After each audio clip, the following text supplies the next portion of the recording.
So what is industrial hazard and plant safety? We can say hazard, any kind of hazard or any kind of injury may occur in the industry, and mostly it is clear we are discussing about the pharmaceutical industry, and what are the safety measures which we can be included in our daily practices to prevent any kind of uh, damage or any kind of destruction in the industry. So what is industrial hazard? It may be defined as any condition produced by the industry that may cause injury or death to the personnel. So it may cause death to the personnel or loss of any product or property. Because of any hazard, it may disturb the life of any human being or a employee working in that industry. It may cause severe injury or loss of any production property because of damage or destruction. This all comes under the industrial hazard. What are the various types of industrial hazard? We can say fire and explosion hazards, chemical and mechanical hazards. Fire and explosion hazards are clear from its word. Any kind of explosive substance is there in the industry or firework is going on and there is mishappening occur, it comes under the fire and explosion hazards. Chemical hazard, any if any chemical company is there and any kind of disturbance or destruction over there, that comes under the chemical hazard. And mechanical, the machines, any kind of automobiles, and if there is any mishappening occur there, that comes under the mechanical hazard.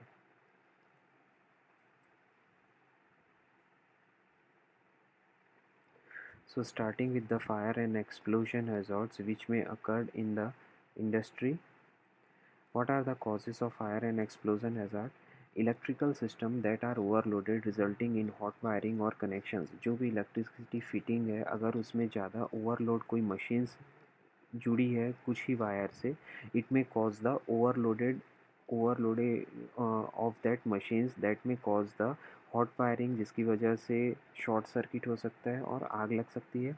कंबस्टाइल्स near equipment that generates heat, flame और sparks. जो equipment combustible equipments है उनके पास अगर heat, flame या कोई भी जलती हुई चीज़ रखी हुई है, उसकी वजह से वहाँ एक्सप्लोजन हैज़ार्ड, फायर और एक्सप्लोजन हैज़ार्ड्स हो सकते हैं. फ्लेमेबल लिक्विड्स एंड एरोसॉल्स, जो लिक्विड्स और एरोसॉल्स हैं अगर उनमें ज्वलनशील है वो, तो उनमें भी आग लगने की वजह से इंडस्ट्री में हैज़ार्ड हो सकता है.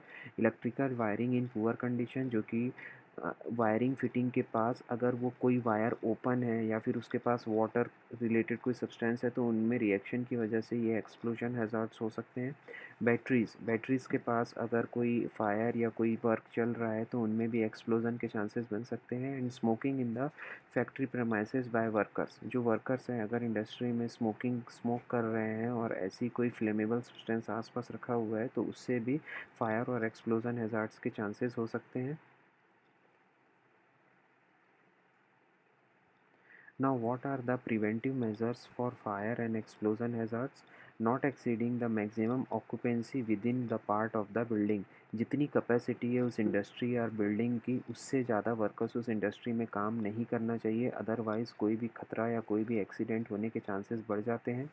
Maintaining proper fire exits and proper exit signage, that is exit signs, point to them that can function in a power failure.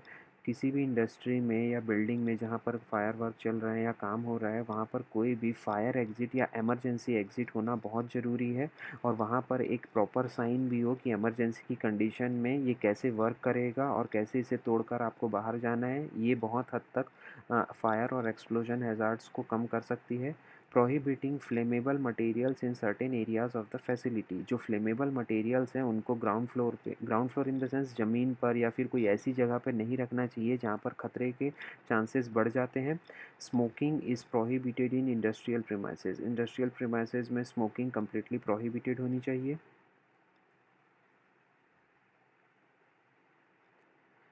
Other preventive measures क्या है? Don't wear nylon clothes at work place. जो nylon के cloth होते हैं बहुत आसानी से आग पकड़ते हैं, इसलिए जब फायर इंडस्ट्री में या कहीं पर वर्क कर रहे हैं तो इस टाइप के कपड़े नहीं पहनने चाहिए एम्प्लॉयज़ को.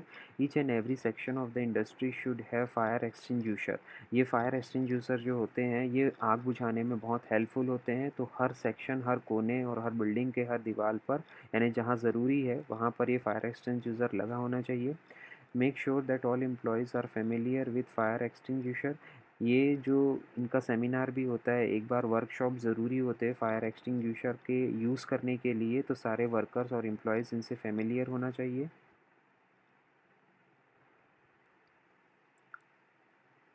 Now the classes of fire, कितने टाइप में हम फायर को डिवाइड कर सकते हैं। Class one is it involves organic solid such as paper and wood. Paper और वुड से होने वाली आग या इससे पकड़ने वाले एक्सीडेंट जो भी होते हैं उसको हम क्लास वन फायर हैज़ार्ड्स में रखते हैं। Class B fire comes under the flammable and combustible liquids including petrol, grease and oil. इनसे होने वाले आग के खतरों को हम क्लास बी में रखते हैं फायर के। Class C fire involves flammable gases, जो भी जहरीली गैसें या ज्वलनशील गैसें हैं, ऑक्सीजन, हाइड्रोजन, इनकी वजह से अगर फायर एक्सप्लोजन हैज़ार्ड होता है वो क्लास थ्री में आते हैं। Class D fires involve combustible metals, ऐसे मेटल्स जो ज्वलनशील हैं। Fire class E fires involve the electrical apparatus, इन एपरेटस से जिसमें वायर की कॉइलिंग वगैरह होती है, इनमें इलेक्ट्रिकल कहीं शॉर्ट सर्किट होने से फायर के चांसेस होते हैं, उसको क्लास ई में रखते हैं। In class F fire involves cooking fat and oil, ये जो खाने की फैट और ऑयल की वजह से अगर फायर एक्सप्लोजन होते हैं तो उनको क्लास एफ में रखते हैं।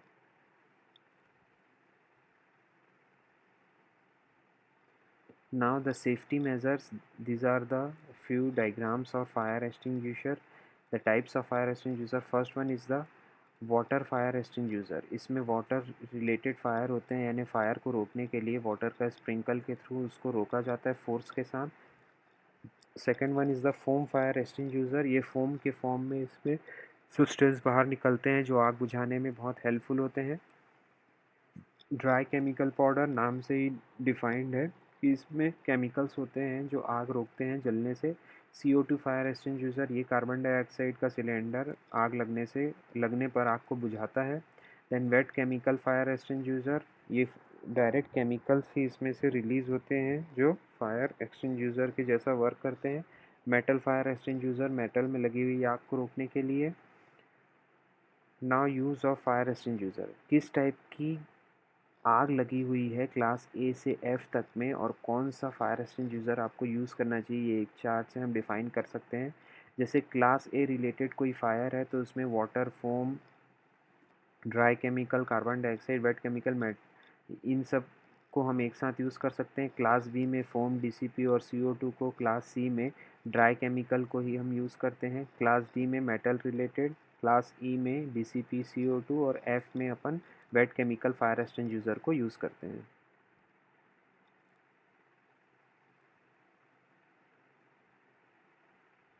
नाउ फायर टेंडर्स, ये different types of fire tenders होते हैं। जैसे फायर ब्रिगेड हम लोगों ने देखी है, ये पूरी की पूरी एक ट्रक होती है जिसमें वाटर भरा होता है, ये आग बुझाने में बहुत ज़्यादा हेल्पफुल होती हैं। Then carbon dioxide fire tender, ये जहाँ पर पानी होता है वहीं दूसरी ट्रक भी आती है जिनमें कार्बन डाइऑक्साइड गैस भरी होती है, ये आग बुझाने में और ज़्यादा हेल्पफुल होती है। ड्राई केमिकल के जो फायर एक्सटिंग्विशर आते हैं वैसे ही टेंडर भी आते हैं, इनमें पूरी ट्रक में सिलेंडर में भरे होते हैं ड्राई केमिकल जो आग बुझाने में बहुत हेल्पफुल होते हैं।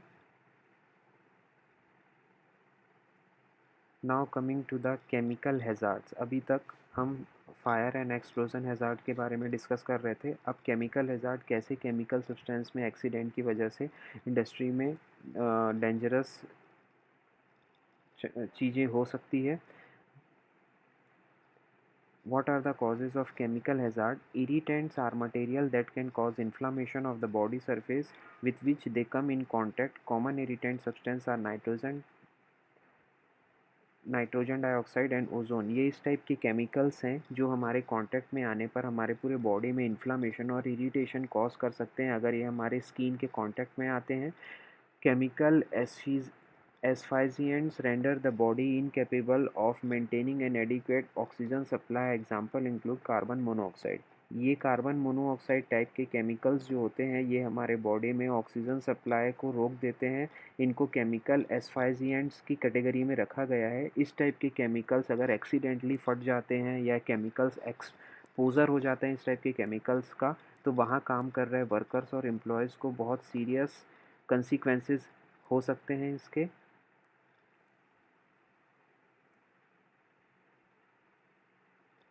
Depressant effect upon the central nervous system, particularly the brain. Examples are chloroforms and alcohol. ये क्लोरोफॉर्म और अल्कोहल ऐसे केमिकल्स हैं जो डायरेक्टली सेंट्रल नर्वस सिस्टम को डिप्रेस कर सकते हैं, जिसकी वजह से जो पेशेंट है कुछ समय तक बेहोश रह सकता है या उसकी वर्किंग बहुत कम शून्य हो सकती है. Hepatotoxic agents can cause the damage to the liver. Examples include carbon tetrachloride. ये ऐसे केमिकल्स हैं कार्बन टेट्राक्लोराइड जो डायरेक्ट लीवर पे इफेक्ट करके उनमें डैमेजिंग इफेक्ट कॉज करते हैं. मिथाइल क्लोराइड भी इसका एग्जाम्पल है. Nephrotoxic agents can affect the kidneys. Example include uranium compounds. Now what are the preventive measures to prevent chemical hazards. कौन कौन से प्रिवेंटिव मेजर्स होते हैं. Train employees to follow safe handling and application procedure for maintenance और pesticide chemicals. जो employees और workers होते हैं उनकी प्रॉपर ट्रेनिंग होनी चाहिए कि कैसे वो केमिकल्स को हैंडल करें, कैसे उनका एप्लीकेशन जो सिलेंडर में भरी गैस है केमिकल्स हैं कैसे यूज़ किया जाए, इनकी प्रॉपर ट्रेनिंग दी जानी चाहिए. Do not use excessive grease और लुब्रिकेंट्स ऑन इक्विपमेंट्स. ग्रीस और लुब्रिकेंट्स के एक्सेस यूज़ होने पर उस इक्विपमेंट के फेलियर के चांसेस बहुत ज़्यादा बढ़ जाते हैं. Regularly re-evaluate all procedures to ensure they effectively remove chemicals. हर दिन ये एक प्रोसीजर परफॉर्म होना चाहिए कि आपने जो केमिकल्स यूज़ किया है, जो इक्विपमेंट में यूज़ किया या कहीं और भी, उनकी प्रॉपर सेफ़ जगह पे आपने वापस रख दिया है या नहीं, वह वो केमिकल इफ़ेक्टिवली वहाँ से काम होने के बाद हटा लिए गए हैं कि नहीं, ये भी एक प्रिवेंटिव स्टेप का पार्ट है. Store chemicals in designated areas away from the food ingredients and packaging. ये जो केमिकल्स होते हैं इनको प्रॉपर रूम में स्टोर किया जाना चाहिए जो कि खाने की चीज़, सामान, पैकेजेस ये सारी चीज़ों से दूर हों.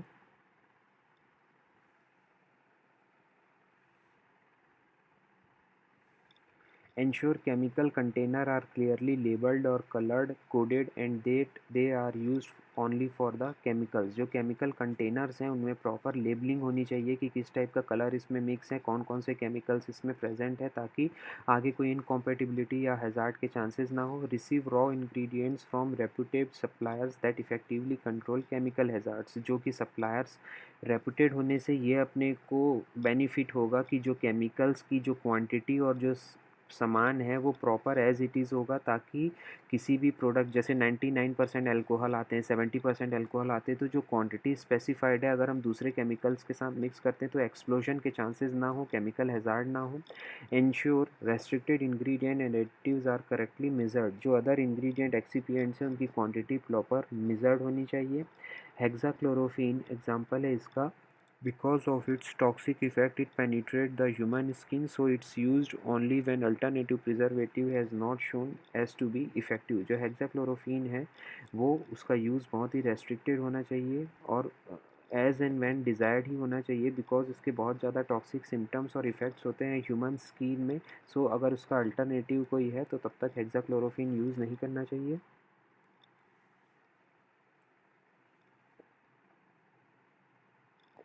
सेफ्टी मेजर्स क्या है. Respirator must be used in all gas storage places, specially chemical gas. Chemical gas की जगह पे जो लोग वर्क कर रहे हैं वहाँ रेस्पिरेटर की प्रॉपर अरेंजमेंट होना चाहिए ताकि ऑक्सीजन कंटेंट कम होने पर ये रेस्पिरेटर यूज़ किया जा सके.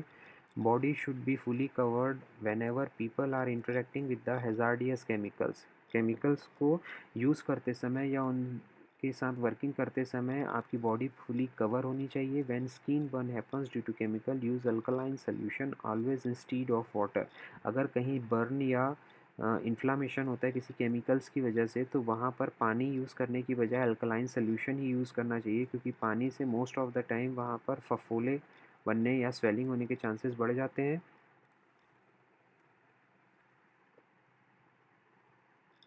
Now coming to the mechanical hazards. हम लोगों ने fire explosion hazards, chemical hazards के बारे में देखा. अब है मैकेनिकल हैज़ार्ड्स. मैकेनिकल हैज़ार्ड के बारे में हम समझ भी सकते हैं कि जब कोई भी मशीनरी या मैकेनिकल चीज़ें ऑपरेट होती है उनसे एक्सीडेंट की वजह से अगर कोई मिसहैपनिंग हो जाए तो मैकेनिकल हैज़ार्ड के अंदर आती है. जैसे वर्क इक्विपमेंट में हमारे पास हैंड टूल्स हैं, हैमर्स है, नाइफ्स है, स्क्रू ड्राइवर्स. अगर इनको प्रॉपर हम यूज़ नहीं करेंगे तो ये कहीं भी कट सकता है हमारी बॉडी में. पावर टूल्स में powered screw driver, drilling machine अगर प्रॉपर ऑपरेट नहीं करेंगे तो इससे भी कहीं प्रॉब्लम हो सकती है हमको. मशीनरी जैसे photocopiers, production, food production line, apparatus में बंसन बर्नर्स, अदर लैडर्स हुए, ये सारे मैकेनिकल एपरेटस हैं। अगर इनको हम प्रॉपर यूज़ नहीं करेंगे तो इनसे हैज़ार्ड के चांसेस बढ़ जाते हैं।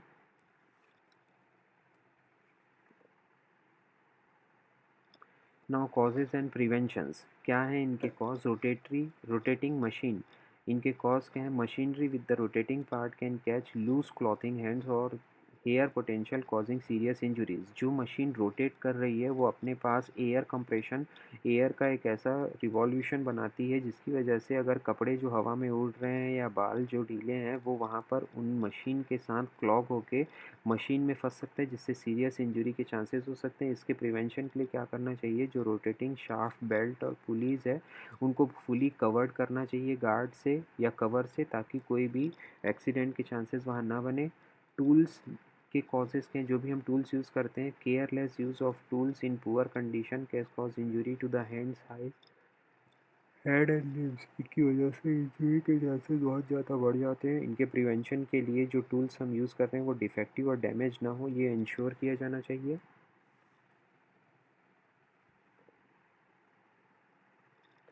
नाउ मैग्नेट्स के कारण क्या हैज़ार्ड हो सकते हैं? Mechanical hazard, large powerful magnet can attract other magnet nickel object which can cause painful pinching of the fingers और hands it caught between the two. अगर हम कोई ऑपरेट कर रहे हैं मशीनरी इलेक्ट्रोमैग्नेट रिलेटेड तो ये मेटलिक सब्सटेंस और निकल को अपनी ओर अट्रैक्ट करेंगे, जिसकी वजह से इंजरी के चांसेस बढ़ जाते हैं।